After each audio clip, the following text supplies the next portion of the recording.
Bismillahirrahmanirrahim. As-safhu wal afu 'anil muslimi. Bener iki. As-safhu ta iki bab nyepura wal afu lan ya tegese nyepura 'anil muslimi saking kesalahane wong Islam.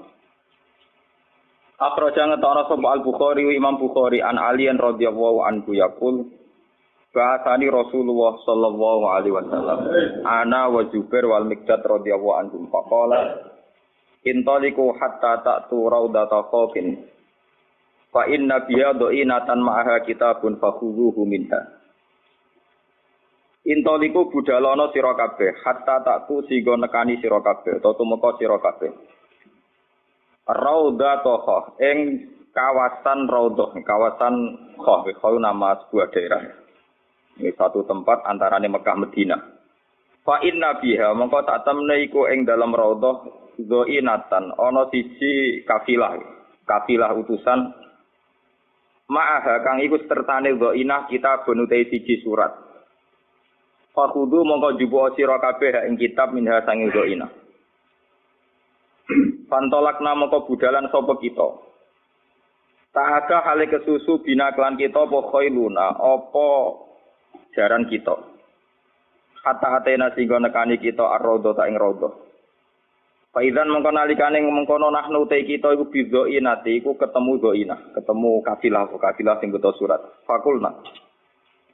Mongko ngucap kita. Kebetulan sing diwawancarai sing dikhitopi cah putri, akhriji alkitab. Akhriji ngetokno sira alkitab ing tulisan ing surat. Faqalat mongko ngucap sapa imro'ah wong wedok wau mama iku te surat iku ora tak gawa ingsun. Fakulna mongko ngucap kita. Latuh khrijinna yektene ngetokno temen sira alkitab ing kitab awalanul kiyanna utawa yektene bakal cara Jawa ngudani kita utawa buka kita atiaba ing pira-pira pakaian. Qal fa akhrajat dawa sapa rawi fa akhrajat mongko ngetokno sapa imro'ahu ing kitab min iqasiha saking bundelane kitab atau saking nggon simpenane kitab. Fatena mongko nekani kita utawa mongko nyewakno kita bi iklan kitab Rasulullah sallallahu alaihi wasallam.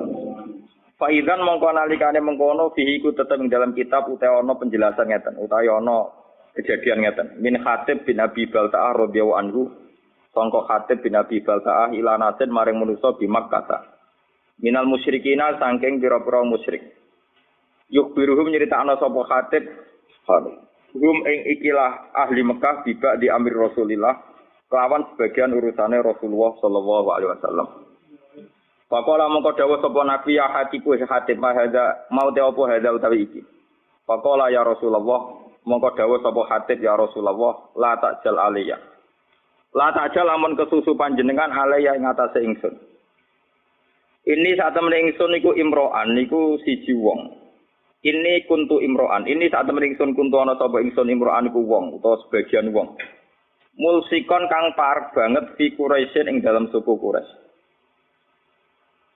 Yaku lu ngucap sapa Khatib ngeten, kuntu ana sapa ingsun khalifah niku bersekutu. Kula niku bersekutu kalian tiyang Quraisy. Tapi walam akun lan ora ana sapa ingsun min anfusiha itu subhanallah. Iku setengah saking dinasti Quraisy. Wa kana lan ana sapa man wong maka kang sertane panjenengan minal muhajirin sing pira-pira sahabat muhajirin. Man lahu qarabatun, man tegese ana wong lahum kang tetep kedeman qarabatun te pira-pira unsur kerabat. Yahmuna kang iso jaga kabeh biha sekelahan sebab karabat ahlihim ing keluargane ikilah al muhajirin wa amalahum lan dunya-dunyane muhajirin. Fa ahbabtu mongko seneng sapa ingsun idza fatani dzalika. Nalikane pot ni ingsun apa dalika mengkono-mengkono kerabat minan nasabi saing nasab fihim ing dalam ikilah Quraisy an attakhida ing ento ngalap ingsun ing dalem ana ing sandinge Quraisy utawa nggih Quraisy ngoten mawon yadan ing siji ikatan yahmuna kang gelem jaga sapa wong Quraisy karabat ing kerabat ingsun walam af'al lan ora nglakoni ingsun ku ing ikilah perkara nggih ku ing ikilah cara saniki koalisi utawa mitraan irtidadan khalif nu manane mitraan te koalisi irtidadan ing murtad antine saking agama ingsun wala ridon lan ora krana ridho bil kufri kelan kekafiran badal islami sause Islam. Faqala mongko dawuh sapa Rasulullah sallallahu alaihi wasallam ama innahu qad sadaqakum. Ama ilinga ya innahu satamne Allah taala qad sadaqa teman-teman benerna sapa Allah kum ing sira kabeh. Faqala mongko dawuh sapa Umar Sayyidina Umar usul ya Rasulullah, gani adrib unuka hadal munafiq. Gak ningalo panjenengan ning ingsun, adrib mongko ngetok sapa ingsun unuka hadal munafiki ing gulune iki lawan munafik. Pakola mongko dawuh sapa Nabi innahu syahida badrun. Innahu satemene Khatib bin Abi Balta iku syahida nyekseni sapa Khatib badrun ing perang Badar. Wa ma yudrika lan ora merohno ka ing sira, mar kowe iku ora roh, la Allah sak temene Allah taala utawa muga-muga sak temene Allah taala. Jelas ora menawa manane. Iku qadit tolak. Iku teman-teman mirsani sapa Allah taala alaman ing atase wong syahida kang nyekseni sapa man badrun ing perang Badar. Faqala mongko dawuh sapa Allah taala ikmalu masikum. Ikmalu nglakoni sira kabeh mak ing apa wae situm kang ngarepno sira kabeh. Fakot ghafartu mongko teman-teman nyepura sapa ingsun lakum maring sira kabeh. Panjala mongko nurono sapa Allah taala suratan ya ayyuhalladzina amanu la tattakhidhu aduwi wa aduwakum awliya ila qaulihi faqad dalla sawa asfi. Niku kliru ge lam sine la tattakhidhu lane buang la tattakhidhu aduwi wa aduwakum lane dibuang niku. Faqad dalla sawa asfi. Niki langsung niku kula menculot sing tenggene halaman 173 sing tengah nggih sing wa akhraja Abu Ya'la niku sing napa? Satu kalian berapa? Menculot guys. Satu 75 kali 175. Nggih mon niki kula terangaken. Terus napa? Ini penting sekali dalam konteks kula cerita rujukan ya. Kitab ini itu kitab Hayatus Sahabat. Kitab sing spesial cerita tentang hubungan interaksi Kanjeng Nabi kalian para napa sahabat. Jadi judul dasar ini Hayatus Sahabat. Kitab ini 3 jilid. Kula riyen beli pas tahun 2009 teng Mekah, teng Maktabah Anas bin Malik, napa. Riyen regane 300 riyal napa dinten. Pokoknya ini 3 jilid dan saya berkali-kali mengkaji kitab ini. Mungkin suatu saat kitab ini bisa dimasalkan di fotokopi, tapi baru saya baca semua. Teksnya banyak yang salah. Ya mergo sing nyetak tetep mergawe. Jadi ulama itu niat ngaji, tapi tak tetep napa? Mergawe. Jadi kadang ketambahan lah, kadang keliru. Tapi itu bagus. Orang mergawe ada kitab nyebar ilmu. Ini kalau cerita ya. Begini pokoknya kisahnya itu ngeten ben sampean ngertos punya perbandingan. Khatib bin Abi Balta'a itu tidak orang Quraisy, ya tidak orang napa? Quraisy. Niku rungokno tenan. Ben sampean nak dadi pemimpin Islam cek iku kiai, cek ketua RT, cek ketua keluarga iku ora karepe. Khatib bin Abi Balta'a itu tidak orang Quraisy. Dia tidak bangsawan Quraisy, juga tidak bermarga napa? Quraisy. Dia Islam sama Rasulullah. Ikut hijrah ke Madinah. Kalau sekali bukan timah. Yang jelas itu Nabi hijrah itu ketika berlatihan jadi Nabi 13 tahun. Latihan Nabi ini Mekah. Gak sukses mergo Mekah. Glodok. Kenapa? Glodok. Sehingga kabeh ulama sepakat umur nubuwah Nabi 40 tahun. Nggih, latihan dakwah tenggene Mekah niku 12 tahun. 12 luwih sithik. Sehingga orang bilang 13 tahun. Lah itu hijrah teng Madinah. Ringkasnya cerita soal hijrah ke Madinah. Sebetulnya hijrah ke Madinah itu hijrah yang ketiga karena dulu Nabi pernah latihan hijrah teng Thaif nate nang Habasah gitu apa? Nate, tapi hijrah paling sukses teng Madinah sehingga semua penanggalan sejarah pokoknya Nabi hijrah teng Madinah. Semuanya nak rugen diterangno detail-detail malah ora paham malah ruwet pokoknya bar Mekah tidak apa? Madinah pokoknya sing gampang-gampang kok. Nah, ketika di Madinah itu di beberapa peristiwa perang Khatib bin Abi Balta'a itu melok termasuk daerah perang napa Badar. Nah, ini yang perlu sampean catat. Saya ini seorang gus anak kiai, putune kiai. Paling repot tuh nak ngadepi masyarakat. Ngeten iki kasusnya ngeten. Ben sampean tahu cara Rasulullah menyelesaikan. Khatib bin Abi Balta'a karena tragedi hijrah itu sebuah tragedi. Tentu orang itu tidak sempat mengamankan harta-hartanya. Padahal rata-rata orang yang hijrah itu yang meninggalkan harta dan keluarga. Misalnya bojone orang Islam, anak orang Islam ditinggal. Dunyane cara omah rong dikunci, aset-aset rong dipasrahno kudu cepat-cepat napa hijrah. Karena keadaannya emergensi, tentu cepat-cepat ninggal. Termasuk mbok-mbok enom barang ditinggal. Karena wong Arab ora harus dibojo sitok. Mboten iki nanti ini guyon tapi nanti menjadi ilmiah. Masuk babonan-babonan nom napa ditinggal. Bener sampean kok cerita.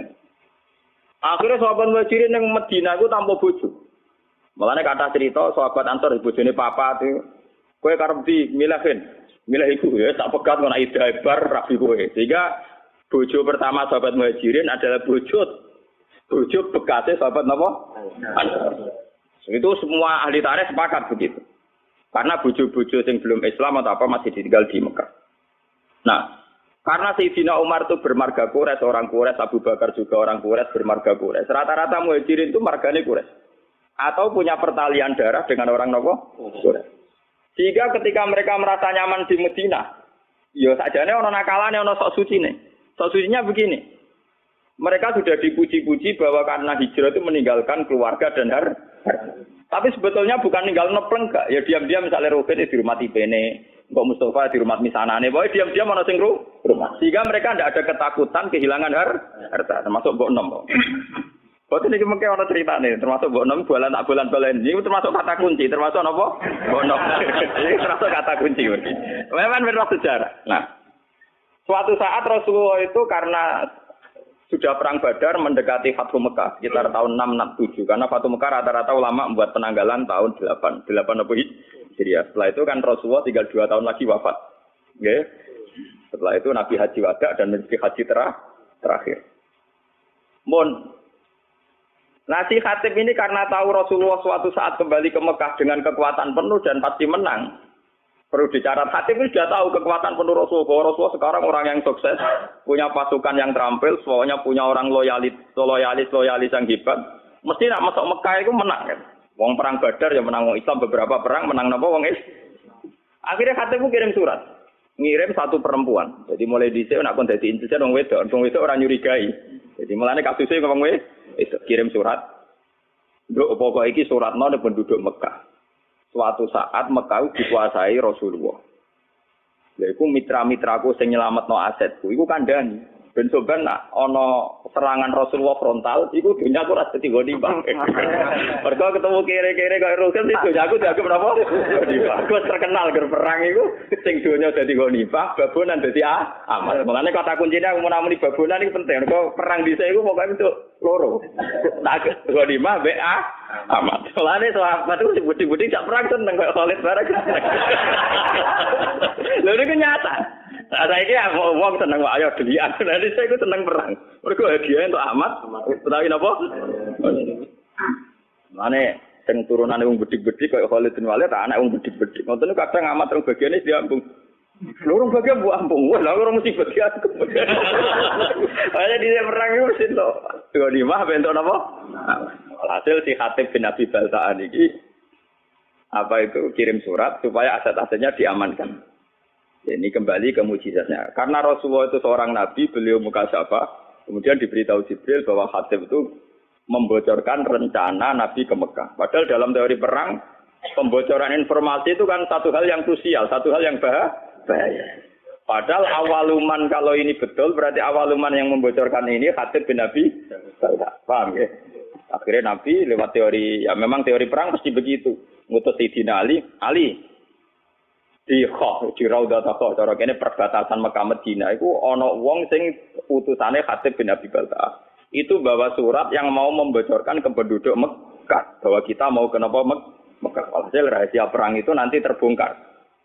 Sampai Ali dikejar terus hasil ternyata surat itu ada semacam pengkhianatan. Ternyata Khatib bin Abi Balta'ah, sahabat soleh yang pernah ikut perang Badar, ternyata khianat dengan membocorkan informasi itu ke penduduk Mekah.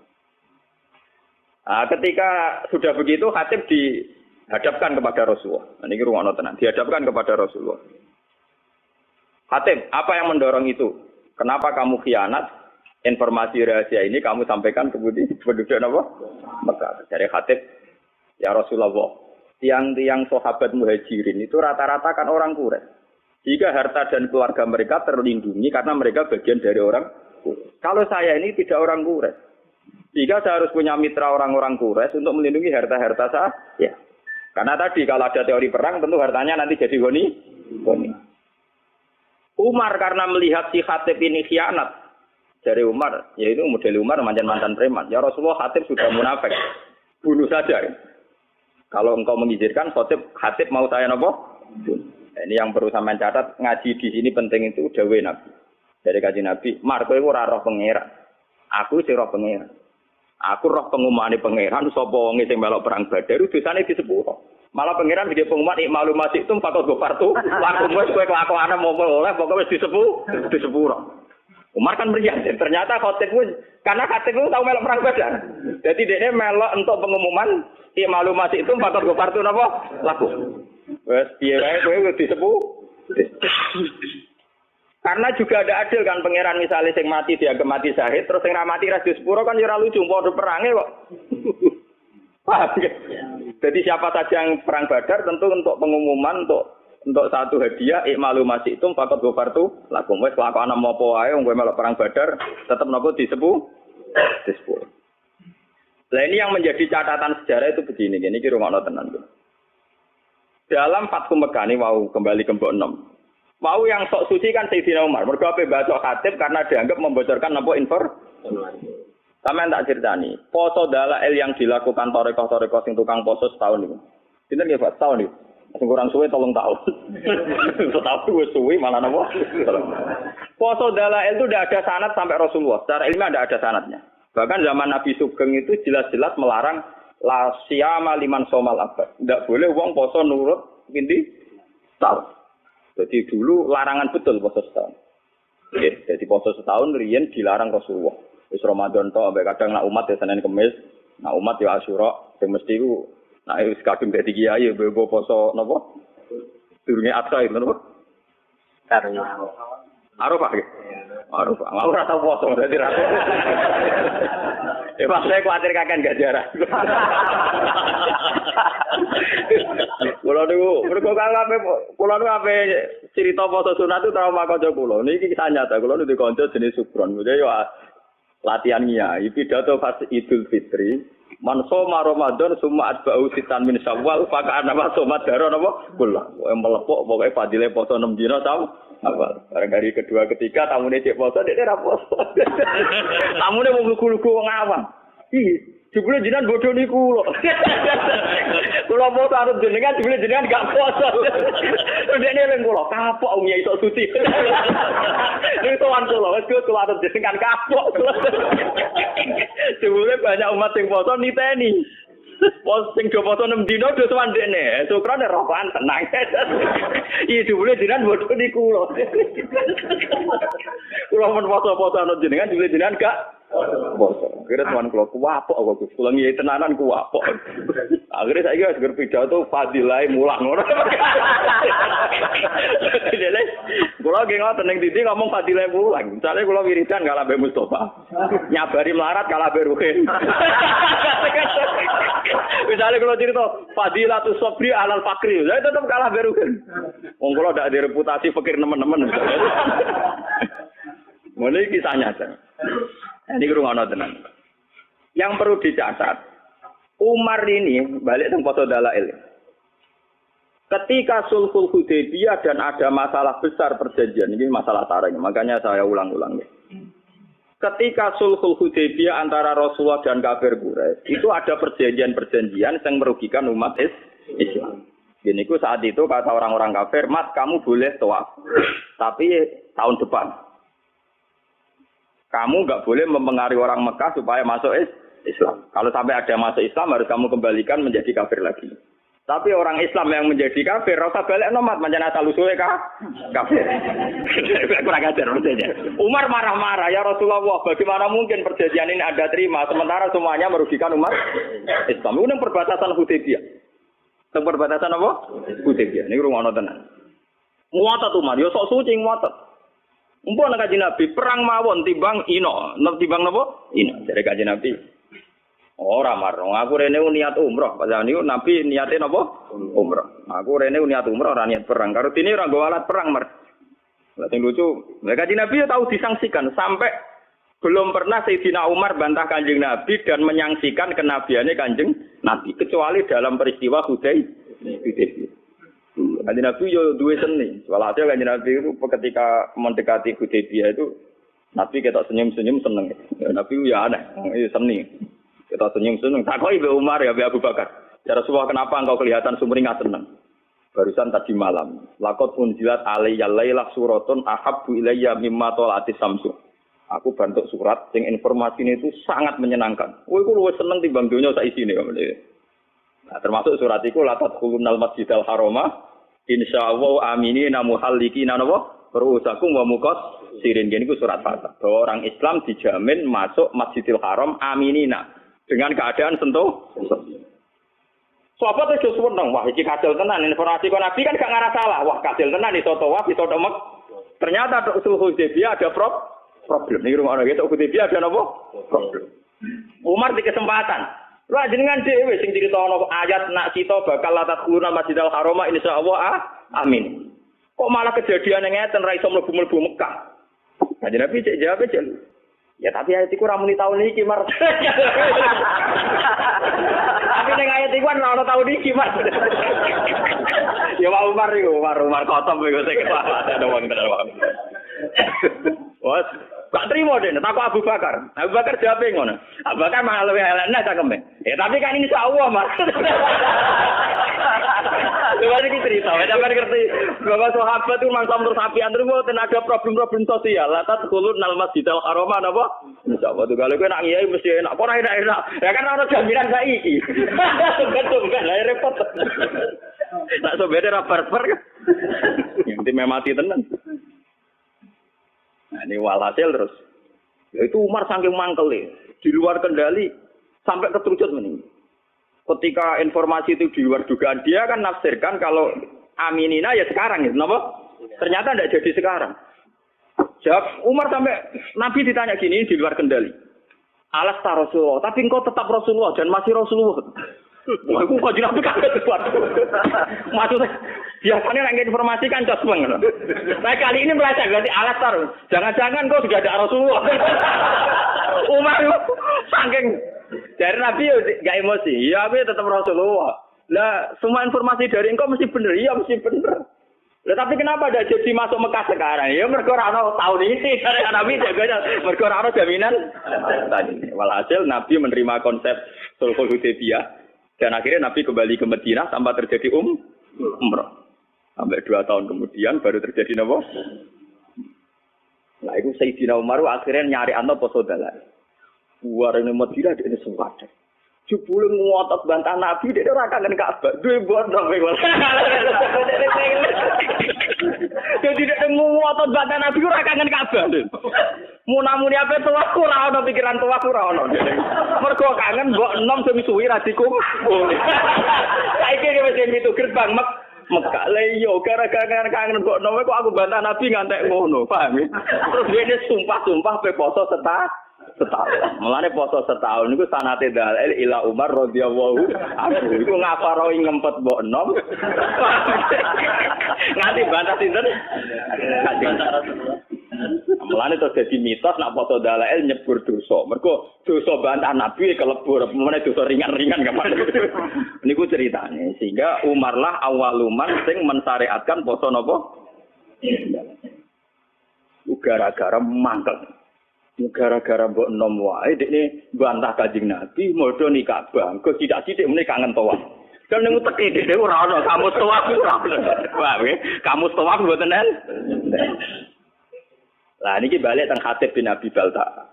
Khatib ini pula juga di mbok enom di keluarga. Paham ya?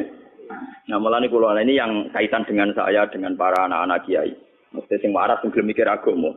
Niku memang kesulitan. Misalnya saya ini hafal Quran, saya ngapalkan hadis. Sampai sekarang saya masih belajar, masih berburu kitab. Ya, masih berburu kitab. Dan saya menikmati belajar agama, nikmati mulan. Tapi kan tidak semua orang Islam yang punya nasib kayak saya. Yang punya nikmat kayak saya. Jika saya tidak bisa, orang Islam tak dorong pokoknya nggak hafal Quran, ngalim mesti ditanggung pangeran, tidak bisa. Mereka ada yang dari keluarga yang punya tradisi kerja. Kadang dari keluarga yang logikanya harus PNS. Dari keluarga muslim yang baik, tapi logika wong kudu nasibnya jelas, duwe toko, duwe pekerjaan, dan sebagainya. Ini harus kita maklum. Harus kita apa? Maklum. Kalau tidak nanti Islam ajur-ajuran. Seperti ini. Rasulullah ketika Umar tidak menerima kesalahannya Khatib bin Abi Balta, dia agak munafik. Mereka bocorlah informasi. Tapi ketika Khatib menjelaskan ke Rasulullah, gini ya Rasulullah. Orang-orang muhajirin itu tenang saja di Madinah. Karena mereka sadar keluarga dan hartanya diurus kerabat-kerabat mereka. Saya tidak punya apa-apa. Saya harus punya kiat-kiat untuk hartaku.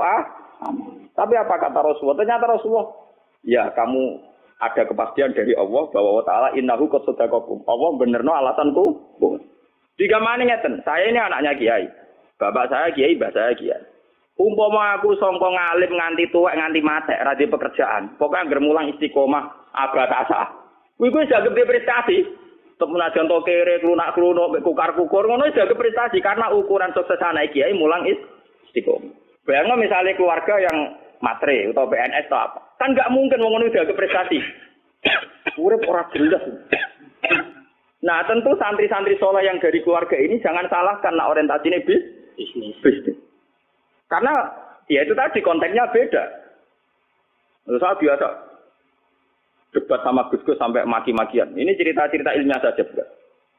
Langgil Gus, dengan sinau tenanan perkara ini dihormati dicucum. Engkau pondoknya ya jelas, mulang jelas. Nak Rukin kan sinau tenanan sih, ngerti rade pondok. Engkau kitab Pak Jowo-Jowo takokane bojone iku dadi dhuwit ta ora. Lenda kan konteksnya beda sekali. Tentu dari keluarga yang punya kesadaran, keluarga saya kan gak ngarah takok. Hak kena sinau untuk apa kan enggak? Bapak saya ada pernah tanya gitu, bahasa juga ada pernah tanya gitu. Malah orang alim takon sana. Ana kiye jirang alim. Nah ini kan ya kasusnya khatib kayak gitu. Makanya ini ya, kenapa ini saya ajarkan di sini biar apapun kebaikan yang kita sarankan jangan digeneralisir, jangan disamaratakan. Kebaikan tetaplah kebaikan meskipun dengan varian yang berbeda. Wong saya di desa saya itu berkali-kali kalau saya diberi kesempatan mengidahkan, saya 5 tahun itu pidato sekali, jarang sekali saya mau pidato. Biasanya boleh 5 tahun sekali, 4 tahun sekali, wong-wong do kumpul dengan kula, pengen kula pidato. Ini kula pidato setengah jam. Kula nak pidato kayak simpel mawon. Pokoke jenenge saya dan senengani pengajian sing saya mboten nggih saya sing turu nggih saya sing tengah-tengah nggih saya. Wong Islam itu gampang. Itu tak critani wali sing turu-turu. Dadi nek Ihya ono cerita lucu. Ana wali nak rino ku poso, nak wengi niku tahajud. Wes salat sunat apa dilakoni, poso model wae napa? Dia karena merasa suci karena amalnya entek ngamek. Ndekne golek saingan wali. Ya Allah, apa ada wali yang setingkat saya? Ternyata pengiran dituturo wali sampeyan turu. Iku ngilir bedak salat. Gak trimo, jadi saiki wali di tukang turu gak trimo. Lha iki cerita nyata nih. Ya Allah, gimana mungkin orang yang turu-turu ngora-ngora mau tangine beda salat fardu derajate sami kalian kula. Ya ora paham yo takok to gampang to. Takok. Dari wali sing tukang turu-turu takok. Kowe kok iso sederajat mbek aku perkarane. Lho ngaku ibadah rino poso bengi tahajud. Kok kowe turu-turu sederajat ambek aku. Dari wali sing turu. Lah iya, kowe mbok rewangi ngono tujuan mesti cita. Ciri utama agama itu satu, ngene iku takwa. Dan ciri utama takwa itu satu, ninggal maksiat. Dan tidur itu paling efektif ninggal maksiat. Wes aku poso langgar ning pasar tetep bekar-beker kene. Kowe poso langgar mlaku tetep ora wedok, ora rondo, ora prawan, ora macam-macam. Tetep bersih aku ning kamar, terus aku mau Aisal kalau garis pokok. Bisa. Wes aku tanam delok wedok mbek aku tetep bersih aku. Wong aku ning kamar tuh ora. Piye wae ciri utama takwa ning maksiat dan turu paling efektif. Sadar wali waduh, pinter tenan iki. Yo lho iki ilmu maksudnya apa niru yo kena ora kena maksudnya cerita ilmu. Tapi itu memang nyata, tentu orang tidur lebih tidak berisiko maksiat. Ya ini cerita, ciri utama takwa ninggal maksiat dan tidur paling efektif ninggal nopo? Maksiat. Meriang kok wali sing tukang ibadah. Iya, aku yo mlaku asli yo ngempet kira usah ngempet apa ning kamar. Paham ya? Ini satu perbandingan. Terus selama ini kita kan misalnya lagi senang pengajian. Wong ono pengajian kok ora tekono keapian kok gak teko. Padahal dalam pengajian itu kita pasti bilang, ngrumat anak itu ibadah, ngrumat ibu itu ibadah. Lah sing anak di pengajian malah wis saiki nglakoni saranem iku ngrumat anake mboke ning omah. Paham? Mulane kiai-kiai sing balik kula kandhani. Kita ini ndak fair. Karena kita senang pengajian, kita jadi mubalik terus bilang ono pengajian barang apik kok ora teko. Padahal dalam pengajian itu kita tetap ngomong ngrumat ibu iku apik, ngrumat anak iku apik. Lah ngomong sing ra teko malah wis nglakoni iku. Mergo saiki ning omah ngrumat anak. Lho ini saya kiai, lho saya ngomong gitu biasa di depan umum. Bagaimana mungkin wong sing wis ngaplikasekno ilmu malah mbok kritik? Paham ya? Mulane kula nak tenaran nggih biasa cerita, sakniki sing teng sawah mboten ngani pengajian kula nggih saya wong ning sawah golek nafkah, niku nggih sarane kiai, sarane Islam. Sing sakniki teng omah ngemat anake nggih saya iku sarane kiai, sarane Islam. Mungkin punya resiko secara nafsu nang datang enggak banyak, tapi kita harus gentleman bahwa itu ya kebaikan. Memang butuh kiai nekat kayak saya yang enggak butuh populer. Tapi harus ada ulama yang nekat kayak saya supaya kebenaran itu terjaga. Makanya di Ihya itu ada kitab Fadilatul Kasbi, ada bab Fadilatul Kasbi. Itu dan saya berani ngomong gini di desa saya pun saya berani. Suatu saat Rasulullah itu ngaji dengan para sahabat. Itu Rasulullah, bukan terima kiai, bukan terima balik. Rasulullah sing duwe Islam. Jadi ora terima balik, ora terima kiai. Ya, nabi ngaji. Lah mesti angger kiai ada santri sing kota-kota lho Mustafa. Wah, santri sing kota-kota ini kan mesti ekstrim. Ana canom awake kekar, gua pacul, tenang ya, ana suwung ngaji diliwati ya, tenang ya. Apene kebon kurma. Tenang. Ya liwat ngarepe Rasulullah tenang. Lah si pemuda-pemuda tadi sing melok ngaji kan. Ya Rasulullah, canommu cek kurang ajar. Wis enom kuat awake cek gak gelem cek rugine wong iku ana Rasulullah ngaji kok gak melok. Dari apa jawaban Nabi? Kamu jangan bilang demikian. Dia itu kerja untuk nafkahi anak istrinya. Dan itu ya ajaran saya. Malah dia itu nggak boleh ajaran.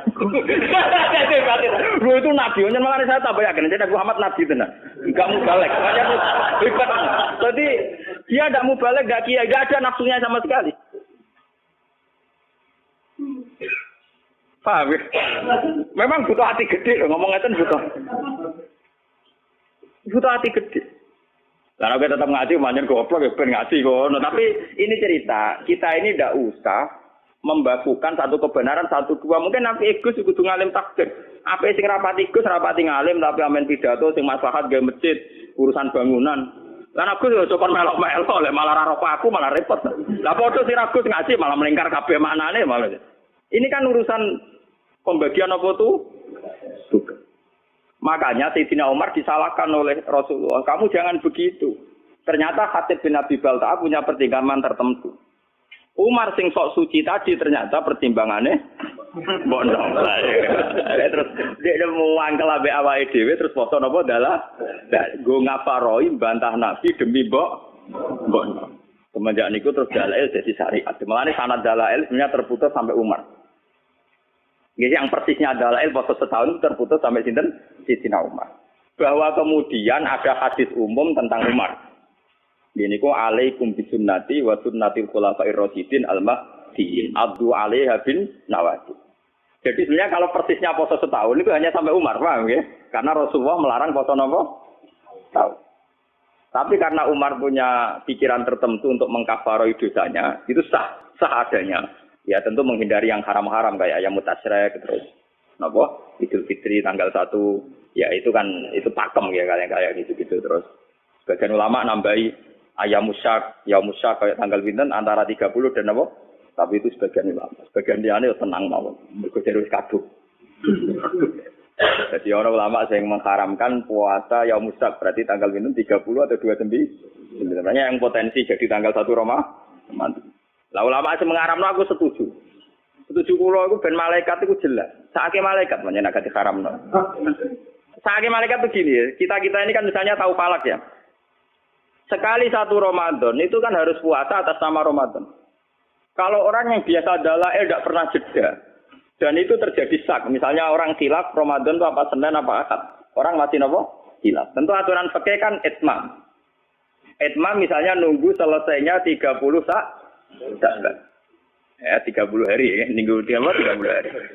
Ketika itmam selesai kan dia mau tidak mau harus bagian dari Ramadan. Tapi itmam kan juga ada masalah. Sekarang fikih-fikih modern itmam itu ada masalah. Masalahnya gini Pak. Misalnya saya meyakini Sa'ban itu sudah itmam 30 hari. Itu masalahnya kan penanggalan 1 Sa'bannya saya misalnya Ahad. Coba bagi orang yang awal nanggali Sa'ban itu Senin. Itmamnya kan yang mundur gitu. Paham ya? Makanya di fikih-fikih modern sekarang, istilah Ramadan ditoleransi sampai 4. Itmam itu tidak menyelesaikan masalah karena kalau ngitungnya dari Sa'ban sudah beda, Paham ya? Selama ini kalau kiai-kiai pidato kan hanya cerita, "Oh, nak bingung yo gampang, pokoknya Pak Milu data Saban salah Cina Yoman." Loh, tapi salah Cina Yoman yang awal Sabane wis besok. Paham ya? Lho nggih to. Paham Mas Abu ya? Salah Cina Yoman Saban jebule sing sitok misale Mustofa ngitunge Ahad, sing Rukin ngitunge Senin. Tak tetep ikmalilah mundur kan? Nah, orang yang biasa gak poso kayak aku gak bingung no malaikat. Karena jelas catatane bahak ra poso, bahak poso. Lah sing biasa poso dalail malaikat iki dicatet bagian dalail apa Ramadan kan. Paham gitu. Jadi kadang wong ibadah ora diperhitungan saking malaikat. Mergo niki bingungno. Mulane rata-rata ulama, jumhurul ulama mengharamkan yaumus sakifat. Aku cocok. Wah, ana poso sekarang lu cocok kok. Mergo ya mergo ora usah poso niku maksudnya. Mergo ora usah napa? Poso. Loh karena memang membingungkan. Nah, sebagian ulama mengatakan ini cerita ilmiah ini masih cerita sahabat. Termasuk zaman sahabat kados Ibnu Abbas, kados sahabat-sahabat sing hati-hati. Ya sahabat riyen wonten sing alim bedhik, kados kula niki kathah. Alim tapi diperhitungan, pokoke seneng sing haram-haram poso seneng. Mergo wis ora poso untuk ganjaran. Mergo ciri utama haram nak ninggal kan ibadah. Jadi sing poso iso ngenyek kuat. Goblok kowe poso. Poso ya musaku haram nglakoni. Kowe wis poso untuk dosa. Wis poso untuk dosa. Aku wis ora poso untuk ganjaran wong ninggal barang haram.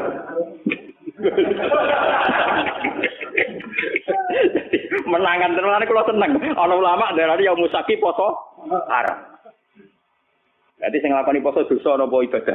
Dosa. Sing ninggal ganjaran apa? Mana aku seneng mbek ulama sing darani haram. Nah, terus ulama-ulama sahabat sing saleh-saleh kata Ibnu Abbas, Ibnu Umar debat. Sebagian sahabat darani, ya musak tetep pasani wae. Piye wae ya musak itu potensi bagian dari Ramadan. Sebagian sahabat cara berpikir lebih baik saya puasa tidak bagian Ramadan, saya berikan ke Ramadan. Daripada faktanya yang musak sebetulnya setelah Ramadan dan saya tidak puasa. Paham ya? Bolak-balik sing dalail keliru meneh. Kenapa yang keliru meneh? Kalau yang biasa gak puasa kaya aku terus puasa, pangeran pirsa. Gak mesti wedi ra nglakoni Ramadan. Tapi nek sing biasa dalail, rutinitas apa ora? Kan mergo mlebu ning rutinitas. Potensinya salah lagi. Mulane ana ulama sing nyiasati dalailu kon nilangno, kon ninggalno sedurunge rong dina ya mus. Mergo ngoten niku resiko napa? Resiko antara rutinitas dengan meyakini bagian dari napa? Nah, bola-balik nak dua pendapat ekstrem di fikih biasanya sing ketiga terus nakalan. Sok bijak tapi asline nakalan mergo untuk pendapat loro. Paham ya? Agak tunggal itu tengah-tengah mergo ora melok debat. Nah, terus ana ulama sing ketiga cerita khusus bagi mereka sing duwe adat poso. Cek dalail, cek Senin Kemis, ketika hari rutinnya puasa jatuh pas barengan Yaumus Sak, maka tidak jadi haram. Tapi sebenarnya masalah itu tidak selesai. Kalau tidak jadi haram itu mewakili Ramadan, itu mewakili dalail. Tetap nggak ada malaikat PR, tetap nggak ada malaikat apa? PR. Paham ya? Dan itu dulu zaman sahabat itu sudah diperdebat. Bon globalin malik yang cerita kitab. Jadi Khatib bin Abi Balta itu punya masalah sosial yang beda dengan para kebanyakan sahabat. Jika harus dimaklumi. Sama seperti saya sekarang roh rasane jadi kiai itu ngoten. Kalau kita tidak punya pondok salaf sing spesialis ngalimno wong tahqiq, ya ora ana wong alim tahqiq. Pokoke pondok nak kurikulum, golek wong alim tahqiq kan. Tapi ketika kowe anti ijazah, yo repot. Tidak semua santri kepengen ngalim tahqiq karena dari keluarga yang tanya ijazah. Dan sebagian santri ya ora kepengen ngalim tahqiq. Pokoke entuk ijazah, wong umpama mondok salaf lah tetep ora alim tahqiq. Lah jenis ngene ra angel rumah tare. Misalnya kalau rugen ya ora alim tahqiq ya ora ijazah. Engkar kok Banyuwangi terus go bojo ya. Yang ora reputasinya sudah gitu. Dan itu wis dilemong tuane kira-kira dong enggak golekno ya sudah. Ya sudah kebaikannya dia, suksesnya dia ukurannya bar mondok untuk bojo. Ya sudah gitu. Kita tidak bisa maksa orang kebanyakan. Oh pondok itu bisa maca Bukhari, Muslim. Ya kadang kita hanya misalkan pokoknya sholat madhep ngulon, kita enak salam yang ngalor sih, ya sudah. Sudah pakai ukuran-ukuran gitu. Paham ya? Ini penting kalau aturakan. Ternyata Rasulullah piyambak cara pandang begitu. Hatib bin Abi Balta'ah dimaklumi karena setiap orang pasti punya kodrat, punya insting, punya fitrah untuk melindungi harta dan keluarga. Paham ya? Sehingga ketika Hatib bin Abi Balta'ah bahkan dianggap mengkhianati Rasulullah, dimaklumi oleh sinten Rasul. Umar yang sok suci begitu dalam konteks Hatib, ternyata beliau juga punya kesalahan dalam sulhul Hudaybiyah. Ternyata di neraka kangen Ka'bah, kangen bon. Wan yo repot. Kalau aku dolan ning kanca, pangeran yo pirsa dolan ning kanca silaturahim. Sebagian yo dari wong judes ning omah iku. Iku rahasia umum pangeran pirsa. Niat silaturahim mbok kadare piro. Tapi nak ngendari jatah blojo gak ruwet. Timbang esuk-esuk mari tukaran bebas silatur. Mau nak bojo sore kan biasane baratus setan ilang mulai. Mulai bojo wis sadar. Kok itu Pak kok gak ketok-ketok mlaku. Jajal munculnya setengah pitu esuk keranyam. Banyak kebaikan sing subhat enggak mirang-mirang.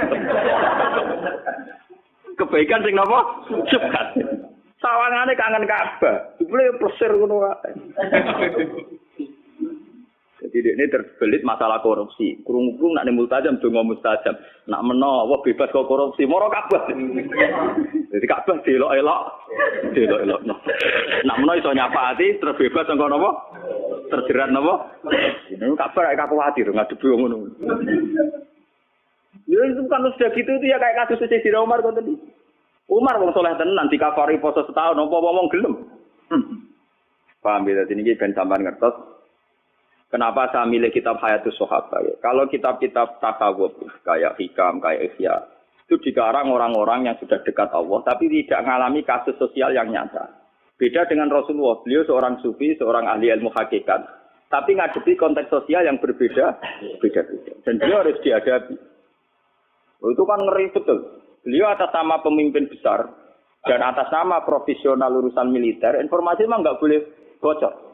Sehingga beliau serius sekali ngutus sahabat untuk menangkap utusannya Hatib bin Abi Balta'ah. Dan itu kalau dalam teori militer bisa dibunuh Hatib itu. Karena membocorkan informasi. Itu secara teori militer. Tapi Rasulullah kan tidak hanya militer. Tahu teori militer. Beliau juga seorang nabi yang pemaaf. Jika atas nama nabinya beliau harus memaafkan. Berarti beliau sudah melakukan dua hal. Atas nama teori militer harus mengamankan informasi, tidak boleh bocor. Sehingga Rasulullah ngutus sinten Ali untuk mengamankan surat yang rahasia. Tapi atas nama Nabi beliau harus memaafkan. Bagaimanapun kesalahan itu tidak kesalahan fatal. Itu kan tidak gampang. Itu kali sama jadi kiai. Di satu sisi pelaturan pondok harus ditegakkan. Bocah nyolong kudu diboyong misalnya. Bocah pacaran, yang teman kudu diboyong. Nah tapi misalnya kita koi pangeran, Pak Yai. Itu tak ada janu kiai bendadani. Wah, nggak mau ngambil bendadani malah boyong. Rasa bendadani wong boyong. Memang itu menjadi perdebatan para kiai. Sampai sekarang semua kiai soleh yang saya temui itu punya nurani mesti paradoksnya di situ. Lah Gus, pondok ora ono pelaturan ya ora mungkin. Tapi ketika pelaturan dieksekusi secara ekstrim, itu ya ora khase kiai. Ya. Saya ini kecil saya mondok di pondok besar itu saya pernah ketua pengurus. Itu paling pernah suatu saat misalnya ada anak itu maling diboyong. Ketika diboyong ketemu ibunya, kebetulan bapaknya itu di sawah. Wah Agus betul teng pondok malih. Mungkin anak kula dibuat kalian bapak. Wong kula pondokno kula mun ngertos anak kula tukang nyolong. Dadi kula pondokno ben mari. Lah nek jenengan boyong ya terus nyolong terus mawon. Dan itu ngomongnya seorang ibu yang tulus. Kula tuh pun ngertos Gus, nak penyakit anak kula niku nyolongan. Mulane kula pondokno ben mari. Piye ra cokodo. Kan tidak mungkin pondok tanpa pelaturan. Pelaturan tidak apa-apa, terus kan tidak mungkin. Tapi ketika terlalu ekstrim menerapkan itu, terus kemudian kapan kita tarbiyah? Kapan kita memperbaiki manusia? Nah, pada kurikulum saya nanti bayar bar. Sekolah kurikulum kan aturannya lebih jelas. Jadi kriminal atau orang, nah kriminal dilapor polisi, biasa mode. Ya sudah begitu. Lah Rasulullah itu yang ngalami kayak begitu. Termasuk ini cerita seterusnya ini yang enggak masuk di fotokopi tapi kalau terangkan. Suatu saat ada orang pencuri. Ini kalau terusakan sing di halaman 173 gitu. Yang enggak ada di jaringan tapi tulis saja 173 Hayatus Sahabat juz 2 nih. Suatu ketika itu ada orang mencuri. Ini rumah tenan. Ketika mencuri dilaporkan ke Rasulullah karena sudah memenuhi syarat dipotong tangannya karena melebihi 1/4 atau dinar. Itu sama Rasulullah itu ketika diputuskan bahwa ini mencuri betul, saksinya juga betul-betul meyakinkan kalau mencuri betul. Rasulullah sebagai imam memutuskan, tegakkan had. Ya tegakkan apa? Had. Tapi ketika eksekutor, cara saniki algojone mau memotong tangan, Rasulullah itu berpaling. Berpaling faka'an nafi wajhi asabun. Nabi itu susah sekali. Susah terus buang muka terus. Bahkan sebagian riwayat yang memiliki seakan-akan wajahnya Nabi itu ditaburi debu. Saking tersinggungnya. Nabi kelihatan tersinggung. Ketika para eksekutor mau mutus tangan, Nabi kelihatan tersinggung. Marah. Ngempet marah. Sehingga sahabat-sahabat yang di situ, ya Rasulullah, engkau itu Nabi. Dan ini khat juga sesuai perintah Quran. Dan engkau juga menyuruh khat. Tapi kenapa engkau kelihatan tersinggung, kelihatan susah? Terus jawabnya Nabi. Fakih fala ahzan, fakih fala abki, wa umati tu kau ben adurikum. Lu aku rasa susah piye, iki ku santriku umatku, tangannya diketok ning ngarepku, kae ora ngregani aku. Akhirnya sahabat-sahabat itu, ya gampang tuh ya Rasulullah, ya ora usah diketok. Bapak ya nakal-nakal. Ya gampang ya Rasulullah, jenengan sepuro mawon ora usah diketok. Terus jawabnya Nabi apa? Zaka sultanusu'in iki kula waca nggih. Zaka sultanusu'in allazi ya'fu anil hudud. Walakin ta'aful hudud bainakum. Lho nak sebuah kriminal sudah dilakukan dan harus dihukum, kudu dihukum. Nak mutusno di sepuro zakat sultanun apa? Itu imam yang jelek satu hukuman kok dibatalkan. Tapi apa kerusan Rasul? Gak, aku sebagai imam tetap diketok. Walakin ta'afu bainakum. Iso ora diketok, tapi hukum dasar ketok kudu diilangi sik. Akhirnya wong sing rumangsa dicolong, ya sudah ya Rasulullah, sing kemalingan kan kula. Sudah saya maafkan. Lah ngono jan aku. itu hebat. Lho coba. Kiai saiki kok dadi nabi meriang tenan. Lho paling enggak kalau kayak saya kan tetap roh kabeh. Maksudnya tak ceritani, dadi nabi ku berat tenan. Jadi nabi memutuskan kon ngetok, tapi ketika eksekutor ngetok nabi kelihatan tersinggung, susah kan. Itu apa sing nakal sekali? Gampang tuh ya Rasulullah. Lan jenengan ngoten ora samawon ora diketok. Nabi itu sultanus su. Itu imam yang buruk sekali karena ada hal yang terbukti salah kok ora ana hukum. Tapi hukuman itu iso mbok batalno. Walakin ta'afu bainakum. Ya asal sing duwe hak nyepu. Sehingga teori hadis ini pula yang mengilhami hukum-hukum fikih seluruh dunia. Kisos wong mateni ruhin, misalnya kudu dipateni. Tapi nak keluargane ruhin nyepuro hukum kisos ndak jadi. Masalah maling ya gitu, kisos juga begitu. Kecuali zina, dia nyelingkuhi bojone wong. Terus sing lanang rido wong edian. Jadi ora ana hukume edan. Dadi iku mergo. Iku ora contone. Kecuali cerita-cerita ning kota-kota gede sing edan-edan niku. Wah, iku ora ana pembarane mulane kula niku wis ngalim ngene cek kalah mbek kanca kula. Gus kula nang ngalim kalah mbek jenengan, Gus. Tapi nak guyonan hukum tetep pinter kula. Dene sauri-uripe ngaji mbek kula, tapi nak urusan guyonan hukum menang dekne. Manjen ra ngalim anu teke akeh. Dene nate tangkel kula. Gus, jenengan tak bedheki, nak iso lho Gus. Oh, nak ngalim kula ngakoni kalah. Saya nek iso jawab niki hebat. Dosa napa sing Allah ya ora seneng, setan ya ora seneng. Umumnya dosa itu kan setan seneng kok. Iku setan ora seneng. Apa jare nyelingkuhi bojone setan. Iku Allah ya ora seneng, setan ya ora apa. Ora kaya. Dadi dekne kudu contoh dosa sing Allah ya ora seneng, setan. Wah aneh banget iki. Oh, dosa. Iku nyelingkuhi. Iku Allah ya ora seneng piye wis zina.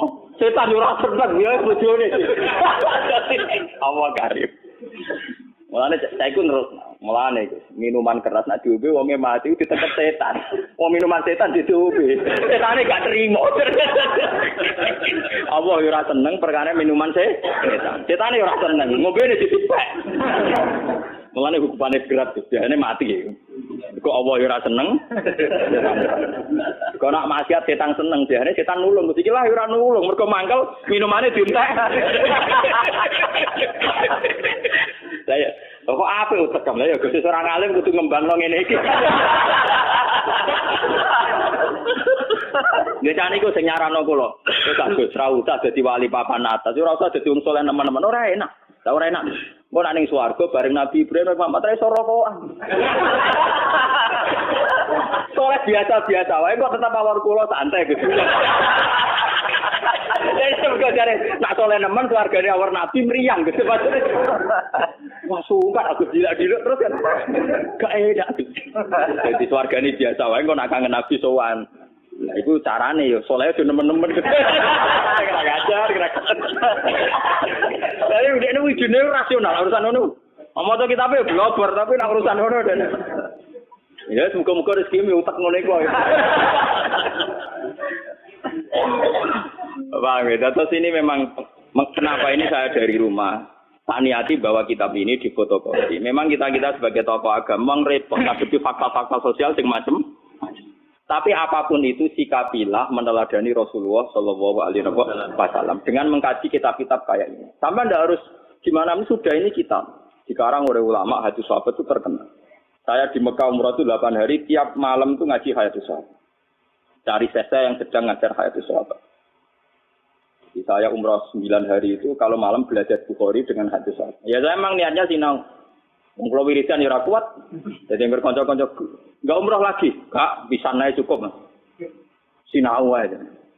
Karena pikiran saya sederhana, saya ini ulama. Ora usah umrah bolak-balik. Wah ulama ya kena kitab Iqra bismillah. Ora ono ning Quran dimulai tuh bil baiti ora ono. Pertama yang kon maca.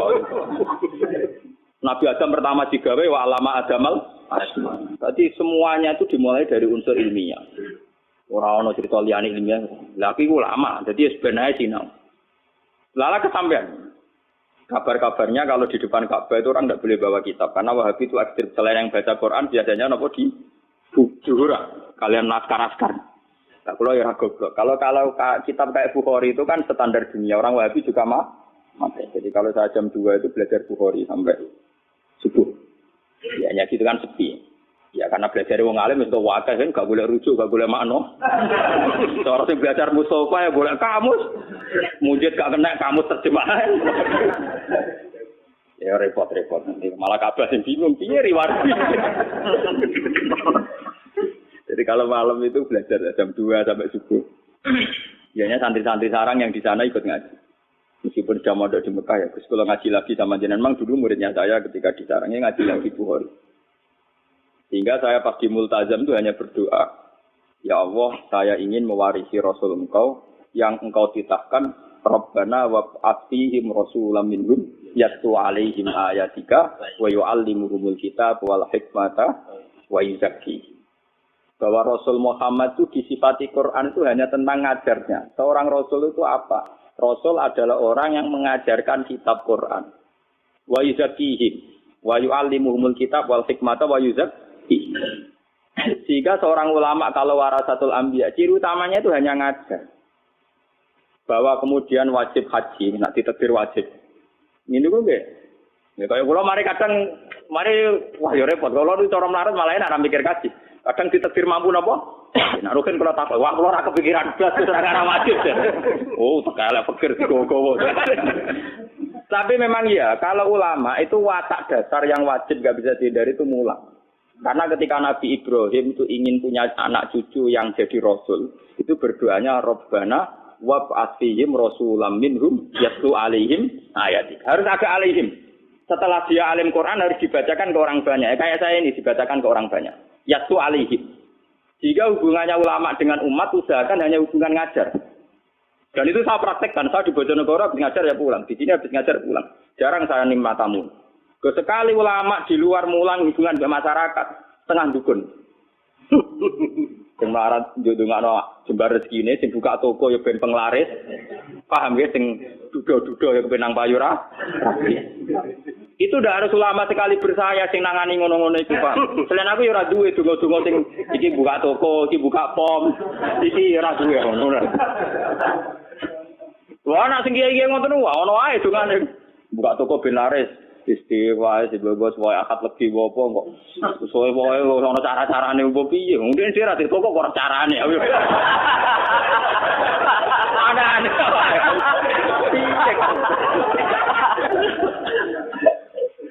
Mulane kula nyuwun tenan, kula bolak-balik. Wah jenengan hubungan mbek kula namung ngaji mawon. Rasa sowan-sowan kudu. Kula iki bukan metu suwane. Mudi untuk hubungan di sani wae recep mulai tenyoro tenan kula. Ini kula cerita kalian dari Lukman. Di Rembang itu ada pondok besar kawasan santri. Niku teng kawasan Sedan. Niku keputusan niku haflah akhir sana niku ngundang kula. Ngundang kula kan pidato itu kasana itu. Kalian seorang kiai. Yang jelas, kalau calon muka lagi lah mau itu hasan. Panitiane sowan kula. Niku Gus, wae jenengan kiai-kiai pun persona jenengan ra gelem pidato. Tapi ini kedapurun, karena ini sudah keputusan para kiai. Nah, aku kiai kok duduk mek keputusan kiai malah lucu to kira. Aku kiai, jadi ra wajib duduk mek keputusan apa? Kiai. Apa ki panitia waduh yo selalu. Lagi tenang aja mek guyon. Aku iku kiai yo coba intimidasi mek keputusane napa? Kiai. Dikandakno ning para kiai sing mutusno, dari Gus Pak sendiri juga napa? Akhirnya kapan-kapan ketemu mbek ketua iki. Wah, aja teh cangkem. Wah, aku ngundang kowe ra mergo saking takzimku ben ben ngomong kene untuk barokah ngalimmu ngene-ngene. Aku tuh rabakat. Nah sebetulnya itu ya baik teman-teman nak sing mun bakat pidato nggih monggo nak rezekine kok menapa. Tapi nek sing kados kula niku ampun diundang. Di bangkaman kecewa. Mulane kula balik wingin tamu ke situ foto Gus niki kudu jenengan pidato nang situ foto. Kula pun ado-ado sowan mriki mosok boten jenengan turuti. Jaman kula enak. Padha aku nuruti kowe ora ngono madoh to. Kowe ku aneh-aneh. Adom kon regani aku dari situ bodo Rembang wae. Lah aku nuruti kowe ya adom ora ning gono. Lah nek mentolo ngel-ngelo kiai imam. Mboten Gus mboten. Nyuwun barokah mawon. Oke, nggih kula kapan-kapan kalian pengurus pondok mriki mon sowan ngaji. Ha ngono apik, waras ya. Dari memang saya itu bukan bapak, artinya ya kalau yang bakat pidato nggih monggo, sing bakat mubalagh nggih napa monggo. Tapi sing bakat ngalim yang statistik yang terdokumen kayak saya sudah begini saja. Biar ada tradisi setiap ilmu itu ada marojek.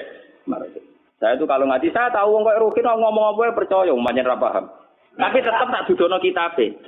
Meskipun aku ya ora yakin orang sing takok rugen, Gus Bak mulang kitab apa ya ora takok. Tapi secara akademik, standar akademik sebuah ilmiah harus ada rujuk. Dan rujukan harus diketahui kitabnya apa, halamannya berapa. Jadi sama enaknya. Paham ya? Makanya yang bakat kayak saya sudah begini terus, mungkin sampai mati. Tapi nak mati ini suwe-suwe kan ya suwe-suwe itu Gus. Mungkin umur suwe-suwe loro. Kalau niku mau umur tua gara-gara trauma. Jadi Nabi Ibrahim itu suatu saat donga. Dia ya tahu, keliru donga ya tahu. Kayak Nabi Ibrahim lah, ya Allah kalau kepen umur panjang. Mbak pangeran lah dijawab. Mboten apa? Nabi Ibrahim umur panjang, mbak pangeran lah dijawab. Suatu saat dia ditamu wong tua. Untune wis ra ono, tuwek nuno. Disuguhi kurma mbek apa? Anggur. Anggur sing wis wabam sing mateng nih. Tiap dipangan meler-meler sebelum meneh. Nabi Ibrahim itu sampun Gusti waktu buka mboten situ. Dene kuwatir meler-meler kuwi. Dadi pengenan ora dijawab. Ana satu wong tua. Ora ono untune mangan apa? Anggur ana aire to. Ono kan. Lha iku ngerti pangan meler meneh ceblok meneh meler meneh. Langsung ya Allah kudu situ. Terus akhirnya alami mawon Gusti. Lah kowe kepen tuwa barang kok lha opo? Santri ra duwe putu bosen ngrumat, bojo judes. Anak bosen ngru. Salami ya ora usah ndonga panjang umur. Wis wae ndonga ya. Gusti kalau sebaiknya hidup ya hidup, kalau sebaiknya mati ya mati. Gitu aja kok Re. Memang ajaran Nabi Muhammad kan gitu. Ini makanatil hayat khairan li. Wa ta'afani makanatil wafat khairan li. Dari Nabi kan aduh, ya Allah hidupkan kami kalau hidup itu lebih baik. Matikan kami kalau mati itu lebih baik. Gampang bahasa ini urusan pengiran itu gampang. Malah ngajari pangeran, kepengen umur napa? Wow, kepengen nak mangan meler.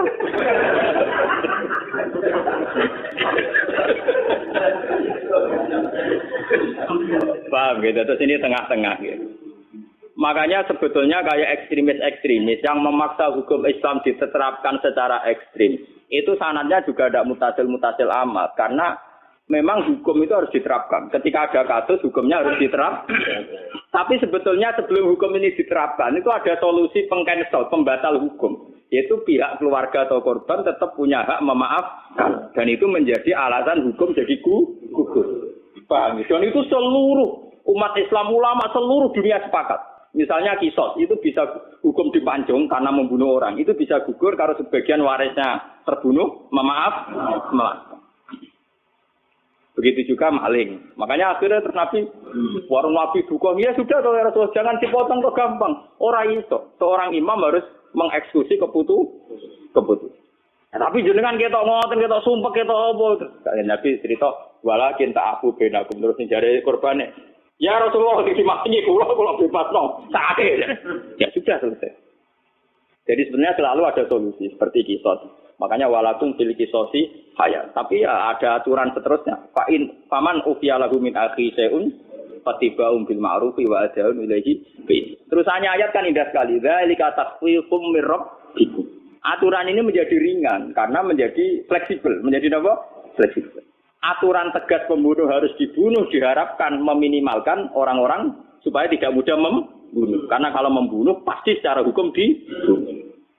Tapi meskipun secara hukum orang membunuh harus dibunuh, ada satu pengecualian. Kecuali pihak waris maktul, waris yang terbunuh memaaf. Lewat ngaji ini supaya sampean ngerti sebetulnya Rasulullah zaman Sugeng itu di antara ketatnya hukum masih ada solusi.